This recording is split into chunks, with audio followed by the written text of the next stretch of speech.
আসসালামু আলাইকুম এভরিওয়ান, আশা করি সবাই অনেক ভালো আছেন। আজ বানাবো মাছের ডিম দিয়ে অসম্ভব মজার একটা নাস্তা। প্রথমে ডিমটাকে ভালো মতো পরিষ্কার করে নিয়েছি। এখন এর মধ্যে দিয়ে দিচ্ছি পেঁয়াজ কুচি, কাঁচামরিচ কুচি এবং কিছু গুঁড়া মশলা, জিরার গুঁড়া, মরিচের গুঁড়া, স্বাদ মতো লবণ এবং সামান্য হলুদ। এরপর দিয়ে দিলাম ময়দা, আরও দিয়েছি আদা কুচি। আদা কুচি দিলে প্রতিটা বাইটে খাবার সময় পড়লে সেই মজা লাগে।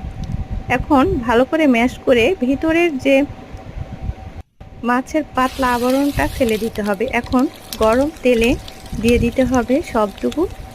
এরপর একটু ডিপ ফ্রাই করে ভেজে নিতে হবে। ব্যাস, তৈরি হয়ে যাবে একদম মজাদার একটা নাস্তা। এটা খালি মুখে অথবা ভাত দিয়েও খেতে পারেন। খেতে কিন্তু ভীষণ মজার হয়। আমি যেহেতু এটা এমনিতেই খাবো, তাই একটু ডিপ ফ্রাই করে ভেজে নিয়েছি।